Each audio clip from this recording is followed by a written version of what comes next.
দর্শক, আপনি কি জানেন আন্তর্জাতিক জিওপলিটিক্সের দাবার বোর্ডে যখন কোনো পরাশক্তি সরাসরি যুদ্ধে হেরে যায় তখন তারা কি করে? তারা হয় পিছনের দরজা দিয়ে পালানোর রাস্তা খোঁজে, আর না হয় আইনের মারপ্যাচ দেখিয়ে নিজেদের সম্মান বাঁচানোর একটা মরিয়া চেষ্টা করে। আজকের এই ভিডিওতে আমরা তিনটে বড় বড় খবর নিয়ে আলোচনা করব। প্রথমত আমরা দেখব কিভাবে রাষ্ট্রসংঘ বা জাতিসংঘে বসে আমেরিকা আর ইউরোপ মিলে ইরানের বিরুদ্ধে একটা সাজানো নাটক করতে চেয়েছিল, আর কিভাবে রাশিয়া এবং চীনের একটা ধমকে পশ্চিমাদের সেই নাটক বন্ধ হয়ে গিয়েছে। দ্বিতীয়ত আমরা জানব আমেরিকার এত বোমাবাজির পরও কিভাবে ইরানের ড্রোন তৈরির ক্ষমতা তিনগুণ বেড়ে গেছে। এবং তৃতীয় এবং সবচেয়ে ভয়ঙ্কর খবরটি হলো আমেরিকা এখন বুঝতে পেরেছে হরমুজ প্রণালীতে তারা ইরানের সাথে আর পারবে না, তাই তারা এখন একটা চোরা রাস্তা বা বাইপাস রুট তৈরির একটা ষড়যন্ত্র করছে। আসুন আমরা আজকের প্রথম খবরটার দিকে তাকাই। ইরানের প্রেস টিভিতে গতকাল 11ই জুলাই 2026 সকাল 7:53 প্রকাশিত একটা অত্যন্ত গুরুত্বপূর্ণ খবরের শিরোনাম হলো Russia China reject western push to use UNSC against Iran after resolution 2231 inquiry. দর্শক, এই রিপোর্টটির গভীরে গেলে পশ্চিমাদের চরম দ্বিচারিতা আপনাদের সামনে পরিষ্কার হয়ে যাবে। ঘটনাটা কি? দর্শক, ইউরোপীয় দেশগুলোর অনুরোধে শুক্রবার জাতিসংঘের নিরাপত্তা পরিষদে ইরানকে নিয়ে একটি মিটিং ডাকা হয়, কিন্তু রাশিয়া এবং চীন সরাসরি এর বিরোধিতা করে। কেন বিরোধিতা করে? তাহলে একটু চিন্তা করে দেখুন, 2015 সালে ইরানের সাথে যে পরমাণু চুক্তি বা জেসিপিওএ সই হয়েছিল তাকে বৈধতা দেওয়ার জন্য জাতিসংঘের একটি রেজুলেশন পাশ হয়েছিল, যার নাম রেজুলেশন 2231। প্রেস টিভির এই রিপোর্ট খুব স্পষ্ট করে বলছে এই রেজুলেশনটির মেয়াদ গত বছর অর্থাৎ 18ই অক্টোবর 2025 তারিখে চিরতরে শেষ হয়ে গেছে। সুতরাং আসল ব্যাপারটা হলো 18ই অক্টোবর 2025-এর পর থেকে জাতিসংঘের নিরাপত্তা পরিষদের আর কোনো আইনি অধিকারই নেই ইরানের পরমাণু ইস্যু নিয়ে কোনো খবরদারি করার। কিন্তু আমেরিকা, ব্রিটেন, ফ্রান্স আর জার্মানি কি করছে? তারা জোর করে স্ন্যাপব্যাক মেকানিজম বা পুরনো স্যাংশন আবার চাপিয়ে দেওয়ার ভয় দেখাচ্ছে।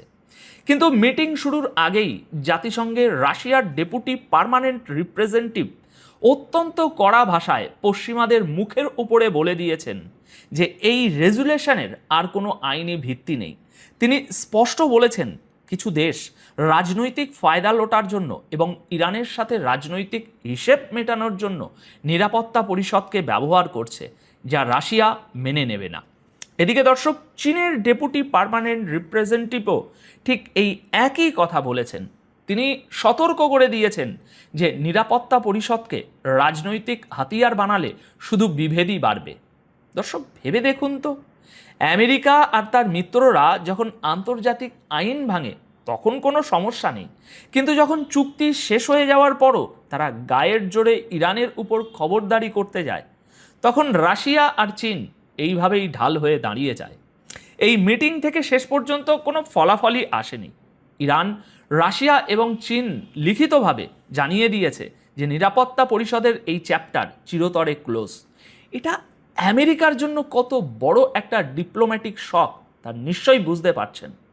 দর্শক, কূটনীতিতে যখন আমেরিকা হেরে গেল তখন তারা ভাবল সামরিক ভয় দেখিয়ে কাজ হবে, কিন্তু সেখানে কি হলো? আসুন আমাদের দ্বিতীয় খবরের দিকে তাকাই। গতকাল 11ই জুলাই সন্ধ্যার একটি ঘোষণা আমেরিকা এবং ইসরায়েলকে রীতিমতো চিন্তায় ফেলে দিয়েছে। ইরানের কেয়ারটেকার ডিফেন্স মিনিস্টার বা ভারপ্রাপ্ত প্রতিরক্ষা মন্ত্রী ব্রিগেডিয়ার জেনারেল মজিদ ইবনে আল রেজা গতকাল 11ই জুলাই সন্ধ্যায় সাংবাদিকদের সামনে বসে এমন একটা তথ্য ফাঁস করেছেন যা পেন্টাগনের, এবার বলছি, ঘুম কেটে নেওয়ার জন্য যথেষ্ট। তিনি বলেছেন আমেরিকা আর ইসরায়েলের সাথে যখন এই ভয়াবহ যুদ্ধ চলছিল তখন ইরানের ডিফেন্স ইন্ডাস্ট্রি বা অস্ত্র কারখানা একদিনের জন্যও বন্ধ হয়নি, বরং সবচেয়ে বিস্ময়কর ব্যাপার হলো এই যুদ্ধের মাঝেই ইরানের মিসাইল এবং ড্রোন তৈরির ক্ষমতা আগের চেয়ে 3 গুণ বাড়িয়ে দেওয়া হয়েছে। দেখুন দর্শক, পশ্চিমা মিডিয়া তো গলা ফাটিয়ে বলছিল যে তারা ইরানের সব অস্ত্র কারখানা ধ্বংস করে দিয়েছে, কিন্তু জেনারেল মজিদ ইবনে খুব পরিষ্কার করে বলেছেন ইরান বিশ্বের সবচেয়ে অ্যাডভান্স মিলিটারি ইন্টেলিজেন্স এবং আমেরিকার সাইকোলজিক্যাল ওয়ারফেয়ারের মোকাবিলা করেছে, কিন্তু তাতে তাদের কোনো ক্ষতি তো হয়ইনি, উল্টো তারা তাদের বিজ্ঞান, ইঞ্জিনিয়ারিং এবং নতুন প্রযুক্তিতে যে টাকা ইনভেস্ট করেছিল এর আগে, সেটাই আজ তাদের সবচেয়ে বড় প্রতিরক্ষার ঢাল হয়ে দাঁড়িয়েছে। একটু চিন্তা করুন, যে ড্রোন শক্তি দিয়ে ইরান ইসরায়েল এবং জর্ডানে থাকা আমেরিকার ঘাঁটিগুলোকে ছারখার করে দিয়ে এসেছে আজ, সেই ড্রোন শক্তি এখন আগের চেয়ে 3 গুণ বেশি জোরে উৎপাদন হচ্ছে। এর মানে হলো আমেরিকা বা ইসরায়েলে ধ্বংসের মাত্রাও 3 গুণ বেশি হবে। এটা শুধু কোনো বিবৃতি নয় দর্শক, এটা হলো আমেরিকা আর ইসরায়েলের প্রতি একটা ডিরেক্ট ওয়ার্নিং যে তোমরা আকাশ থেকে বোমা ফেলে আমাদের থামাতে পারবে না। দর্শক, যখন সামরিক এবং আইনি এই 2 ফ্রন্টেই আমেরিকা বুঝতে পারলো যে তারা ইরানের সাথে পেরে উঠছে না, তখন তারা শুরু করলো তাদের আর একটা ভয়ঙ্কর গেম। আর এটাই হলো আমাদের আজকের সবচেয়ে গুরুত্বপূর্ণ বিশ্লেষণ। আমরা এতক্ষণ দেখেছি হরমুজ প্রণালীতে ইরানের একচেটিয়া আধিপত্য, কিন্তু আমেরিকা এখন এই হরমুজ প্রণালীকেই বাইপাস করার একটা চোরা রাস্তা তৈরি করতে চাইছে। গতকাল 11ই জুলাই মিডল ইস্ট আইয়ের একটি এক্সক্লুসিভ রিপোর্টে এমন এক প্রজেক্টের কথা ফাঁস হয়েছে যা সত্যি সত্যি বাস্তবায়ন হলে ইরানের অর্থনীতি মারাত্মক ঝুঁকির মুখে পড়তে পারে। রিপোর্ট অনুযায়ী আমেরিকা ইরাক এবং সিরিয়া মিলে একটি পুরনো অয়েল পাইপলাইন প্রজেক্টকে আবার জ্যান্ত করার পরিকল্পনা করছে। এই পাইপলাইনটি ইরাকের কিরকুক শহর থেকে শুরু করে সিরিয়ার বিনিয়াস বন্দর পর্যন্ত যাবে। বিনিয়াস বন্দরটি হলো ভূমধ্যসাগরের তীরে। এর মানে কি দাঁড়াচ্ছে দর্শক? এর মানে হলো ইরাককে তাদের তেল এক্সপোর্ট করার জন্য আর হরমুজ প্রণালীর উপর নির্ভর করতে হবে না। তাদের তেল সরাসরি সিরিয়া হয়ে ভূমধ্যসাগর দিয়ে ইউরোপ বা বাকি বিশ্বে চলে যাবে। গতকাল 11ই জুলাইয়ের এই রিপোর্টে আরও দাবি করা হয়েছে যে আগামী সপ্তাহে হোয়াইট হাউসের ডোনাল্ড ট্রাম্পের সাথে ইরাকের প্রধানমন্ত্রীর যে বৈঠক হতে চলেছে, সেখানেই হয়তো এই মেগা প্রজেক্টের আনুষ্ঠানিক ঘোষণা আসতে পারে। প্রায় আপনার 800 কিলোমিটার লম্বা এই পাইপলাইনটা অনেক দশক ধরে বন্ধ পড়ে আছে। এটাকে সম্পূর্ণ নতুন করে বানানো হবে। আর সবচেয়ে আশ্চর্যের বিষয় হলো আমেরিকান কোম্পানিগুলো নাকি এই কাজ করার জন্য একদম রেডি হয়ে বসে আছে। দেখুন, হরমুজ প্রণালী বন্ধ থাকলে শুধু ইরাক নয়, উপসাগরীয় আরব দেশগুলোর তেল রপ্তানিও আটকে যায়। তাই আমেরিকা চাইছে আরব দেশগুলোকে হরমুজ প্রণালীর নির্ভরতা থেকে বের করে আনতে। এখন যদি এই পাইপলাইন সফল হয়, তবে আরব দেশগুলোর তেল পাইপলাইন দিয়ে নিরাপদে চলে যাবে। আর তখন আমেরিকা হয়তো হরমুজ প্রণালীতে সম্পূর্ণ অবরোধ তৈরি করবে, যাতে শুধু ইরানের জাহাজগুলোই আটকে যায়। এটা হলো আপাতত আমেরিকার একটা তুখর মাস্টার প্ল্যান। কিন্তু দর্শক, জিওপলিটিক্সের খাতায় যা আঁকা হয়, বাস্তবে সেটা এতটা সহজ হয় না।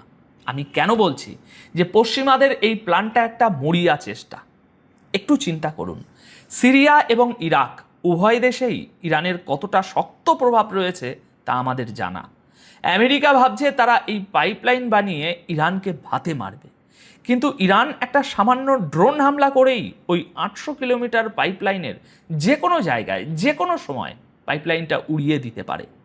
অর্থাৎ আমেরিকা যে চোরা রাস্তা বানানোর স্বপ্ন দেখছে, সেটা আসলে তাদের নিজেদের জন্য আর একটা নতুন মৃত্যুফাত তৈরি করার সমান। তারা হরমুজ প্রণালীর নিরাপত্তাই দিতে পারছে না, তো মরুভূমির মাঝখানে 800 কিলোমিটার পাইপলাইনের নিরাপত্তা দেবে কিভাবে? দর্শক, আজকের এই পুরো আলোচনা থেকে একটা চিত্র একদম জলের মতো পরিষ্কার। গ্লোবাল পাওয়ার হিসাবে আমেরিকা তার শেষ অস্ত্রগুলো আজ ছুটছে। জাতিসংঘে তারা রাশিয়া, চীনের কাছে অপমানিত হচ্ছে। সামরিক ময়দানে তারা দেখছে যে ইরানের ড্রোন শক্তি 3 গুণ বেড়ে গেছে। আর অর্থনীতি বাঁচাতে গিয়ে তারা এমন এক পাইপলাইনের স্বপ্ন দেখছে যা হয়তো কোনোদিনই আলোর মুখ দেখবে না। আসল সত্যটা হলো এটা মাস্টার প্ল্যান নয়, এটা হলো পরাজয় স্বীকার করে নেওয়ার পর বাঁচার একটা চেষ্টা। তো দর্শক, আপাতত এই বিশ্লেষণ তাহলে এখানেই শেষ করছি।